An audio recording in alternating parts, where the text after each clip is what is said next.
In our seventh installment of Panic, Johnny begins a slow descent into a state of anxiety-ridden inertia, living a messy hermit-like existence in his dorm room, supported in spirit by but two things: his friendly NYU hallmate, Roberto, and faint hopes of hearing from Christine again. Christine, through the grapevine, hears about Johnny and reappears in his life. She's shocked to see what's come of him. She urges that he sees a therapist, a doctor she knows, indeed, knows well. And Johnny gets up the courage to go see Dr. David Greenberg uptown. So John took a deep breath and gave Dr. Greenberg's office a call.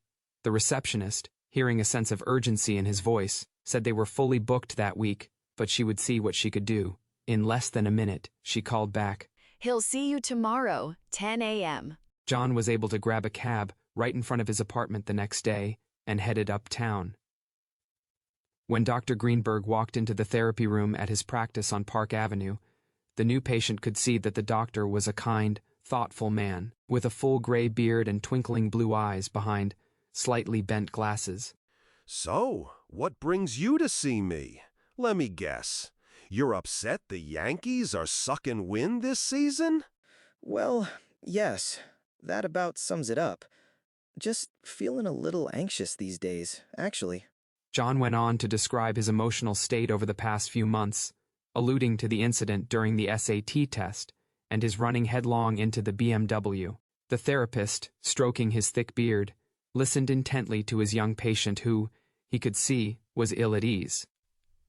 He scanned the paperwork John had filled out and sighed.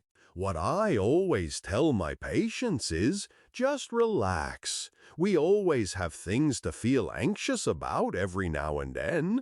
It's just that some folk have a little too much of a good thing from way back in our evolutionary development. Some people are hardwired in a way that makes them a little more susceptible. The old fight-or-flight instinct, sometimes it kicks into overdrive, even when the trigger is more perceived than real danger. We just have to work out ways to dial it back. That adrenal response, a nudge. No worries. The doctor's belly laugh was infectious. It made John smile.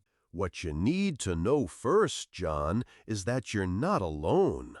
Many people, especially teenagers, college kids, and folks starting their careers in their 20s, suffer from some kind of anxiety syndrome. In fact, all kinds of people suffer from excessive fear and worry at various points in their lives, some more extreme than others. We'll get to the bottom of it. More often than not, it has something to do with some kind of trauma in childhood, things you may not even been aware of.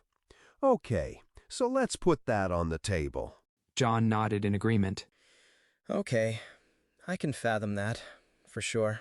I also like to tell my patients, Dr. Greenberg continued, especially those who share this terribly taxing but common experience, that they are not freaks, as some want to believe of themselves. What I do is I read aloud from the personal testimonials of some of my former patients, their candid reflections, without naming names, of course, that they wanted to share with other patients. They've put down in words what they have been feeling in the most honest, hold-nothing-back terms they can muster. Would you like to hear some? They might strike a chord. John swallowed and took a deep breath. Sure, I would. Very much. Dr. Greenberg opened up a large black 3-ring binder he'd grabbed from a bookshelf behind his mahogany desk. This first entry is from one of my female patients. She's really wonderful, taking this on as a challenge after it literally knocked her to her knees. So sit back in that big leather chair, relax, and have a listen to what she had to say. My anxiety was a couple years in the making. I started having severe agoraphobia and panic disorder in NYC.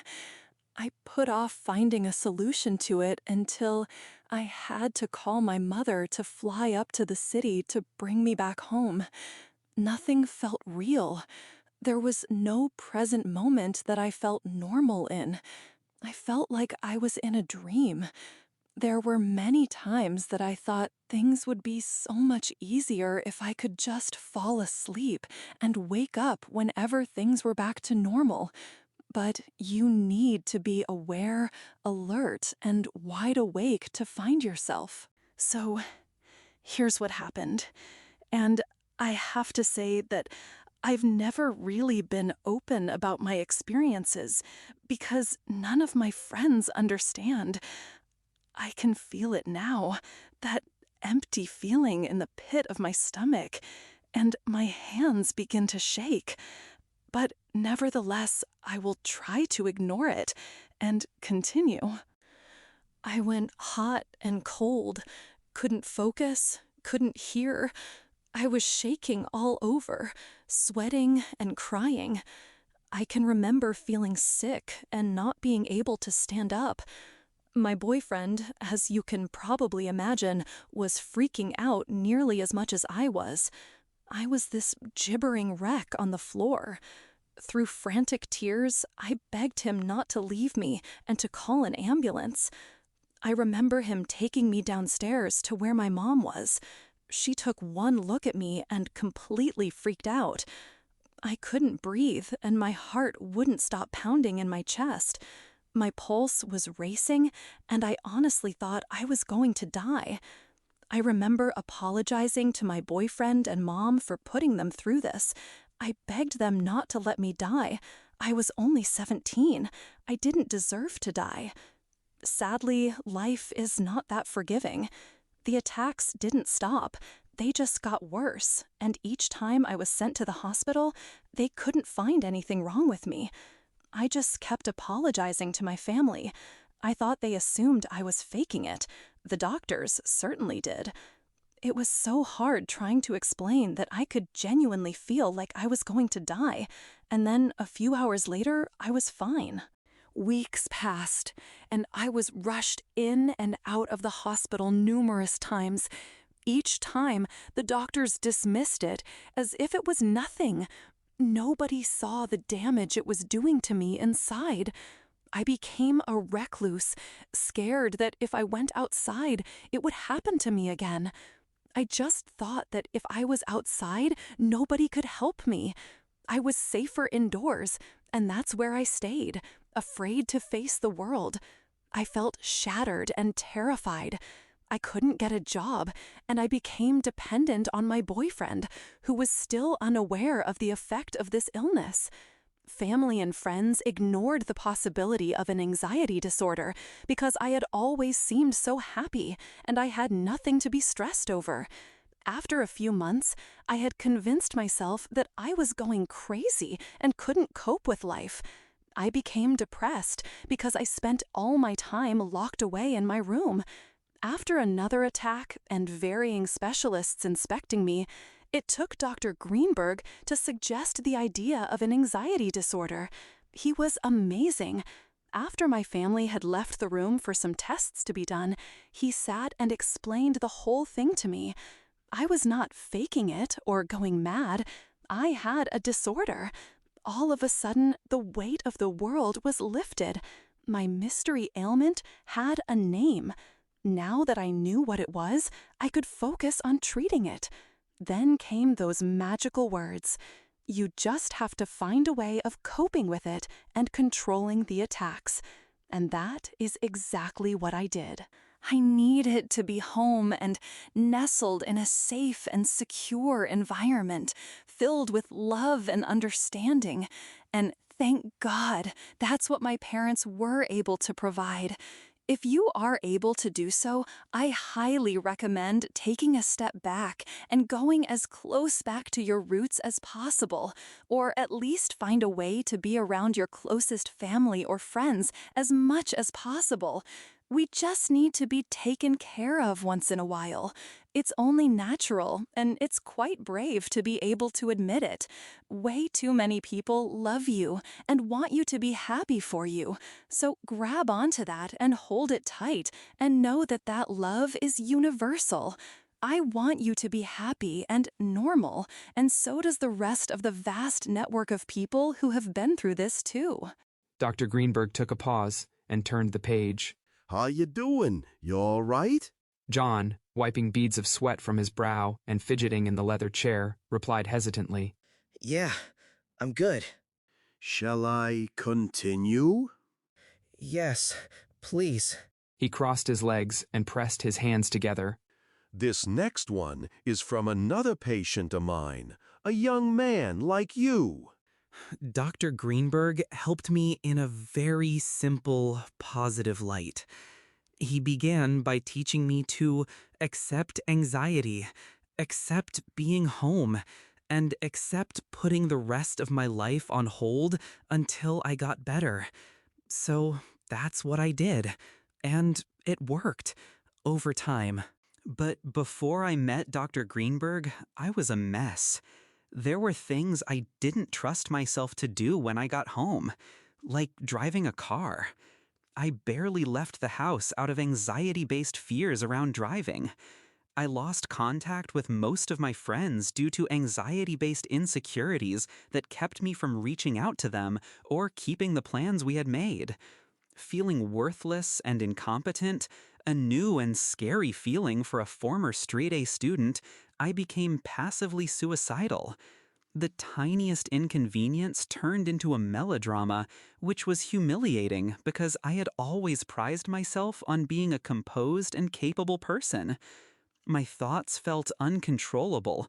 The thought of making plans to leave the house often left me crying on the couch, unable to stop myself from obsessing over every tiny detail that could go right or wrong on my journey to the library. And by the time I had gathered the courage to leave the house, the sun would already have gone down, or my family members would be home from work, and I would still be in the same spot I had been in that morning, on the couch, in my baggy sweatpants, with a movie on and junk food beside me. But after a couple weeks of speaking with Dr. Greenberg, I began to go out to places with my family. Being in public didn't frighten me if I just allowed myself to be focused on the things that were in front of me, things that were very real and had always been real, including myself.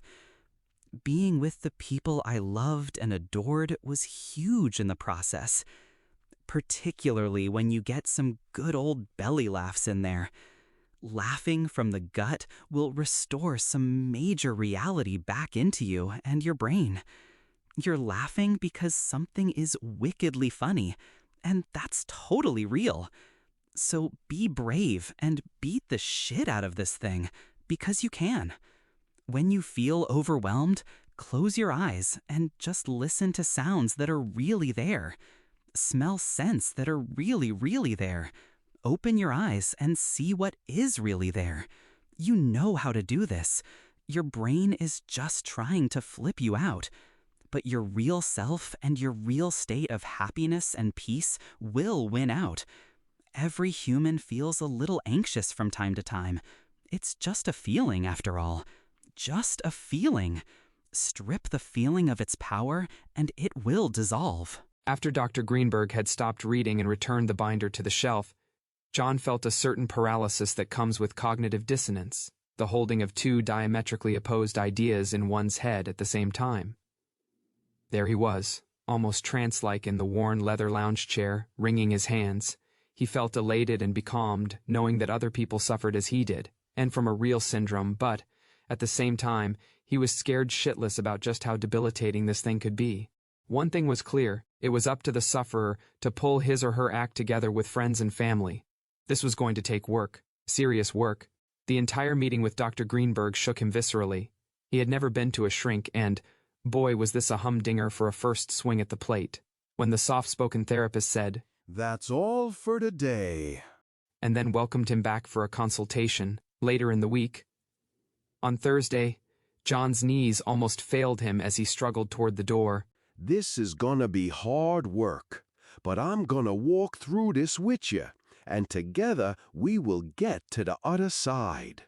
For now, lots of deep breaths, and remember what you heard today," said Dr. Greenberg, extending a supportive, outstretched hand. Back home in his college apartment, John immediately curled up in bed in the fetal position and stayed there for hours. His head ached, in a throbbing, inflamed sort of way. He felt exhausted but couldn't sleep. He took 3 Tylenols and finally fell into a deep slumber, fully clothed. When he awoke, he grabbed the phone and called his mom. He hadn't spoken to his parents in over a month. When Diane Saster answered, all she could hear was someone breathing into the receiver. Mom? Johnny? Is that you? Johnny? Mom? Yes, it's me. What is it, son? Are you okay?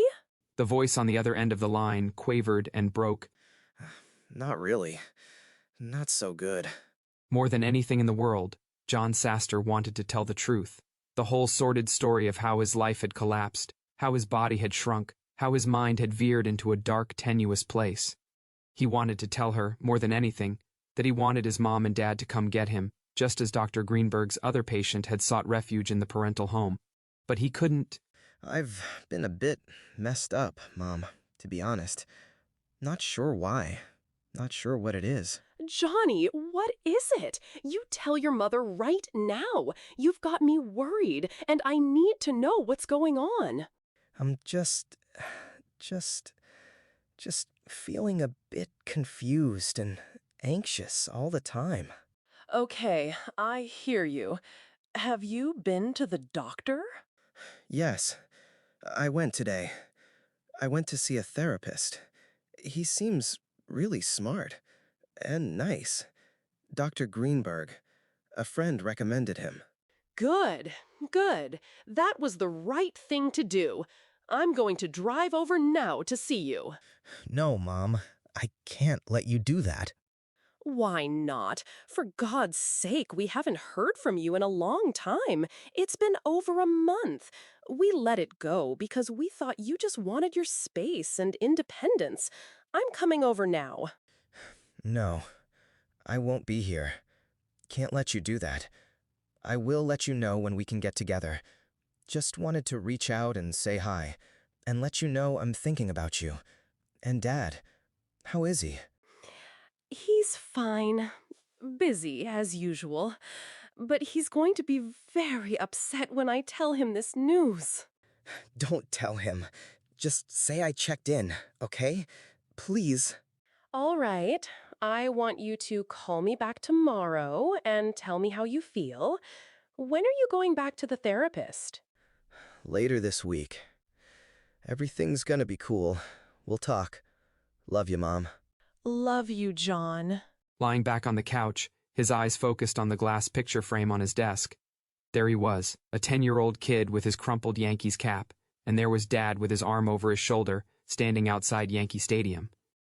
Funny thing was, the Yanks had won the playoff game, but the pic of him was cheerless standing next to his old man. Wild thoughts ran through his head, triggered by what Dr. Greenberg had said. The psychotherapist's words, in fact, had gotten under his skin. Usually, it has something to do with some kind of trauma in their childhood. Things they may not even been aware of. What the hell was that supposed to mean? He tossed and turned. His thoughts raced, and he felt nauseous as his mind labored to rewind the film reel of his childhood. He had never known trauma. There was fear, lots of that, plus disappointment, shame and heartbreak, like the time his dad didn't talk to him for days after he missed the penalty kick in his first travel soccer game, or when he didn't get straight A's in junior high, or later when he choked on his PSAT test sophomore year. Countless other fails. Nah, he rebutted himself in his internal monologue. Trauma is bruising, physical abuse, sex abuse, that kind of horrible crap. And Dad never did that kind of shit. Martin Saster just went silent when his son, his only child, had failed to perform or meet his high bar expectations. He wouldn't get angry, no, not to Johnny's face at least. He would just disappear, get busy with work, for weeks on end. That's what the film reel played back. John felt intensely frustrated as he writhed in a cold sweat on the couch. He could not put a finger on what trauma he'd experienced as a kid that could have triggered this chronic anxiety complex he was dealing with. A PhD like Greenberg must know what he's talking about, right? Yet deep down in his psyche, there was something that had always scared him to death. Fear of chronically disappointing Dad.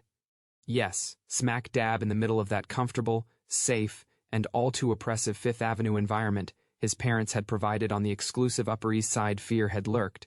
And, though his adult memory tried to wipe out the audio recall, the angry voice of his dad speaking to his mom down the hall late at night about screw-ups echoed through John's withered frame in those haunting hours after his return from Dr. Greenberg's office. More than anything, at that moment of raw, unsettling retrospection, he felt like an abysmal failure, an empty, soiled suit, with no one to turn to, no one who would understand. He had no friends. Roberto down the hall was a great guy, but had done all that he could. John's wounded soul cried out. He felt like he was plugged deep down a rabbit hole and could not crawl his way out. His chest heaved and the sweat from his brow dripped down on his NYU t-shirt. He couldn't sleep. Not a wink.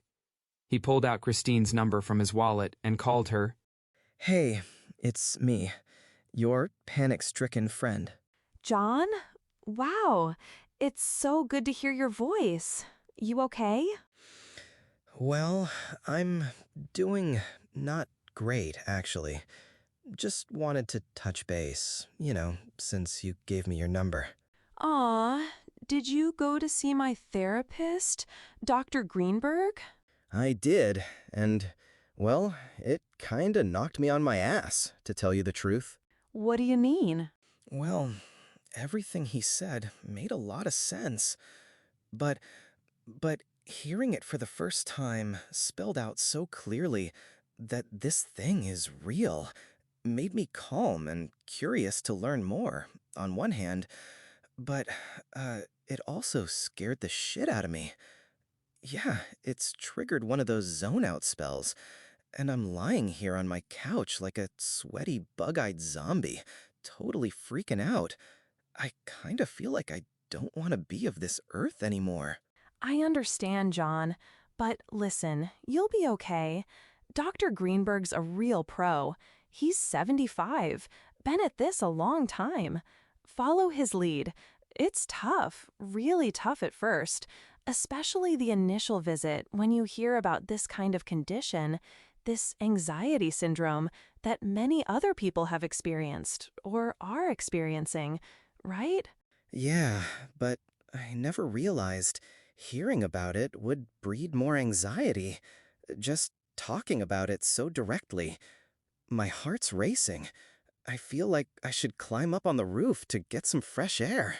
No, don't do that. I'm coming over. Is the door open? I think so. But hey, you don't have to come over. I'm good. Be there in 20. Electric acid.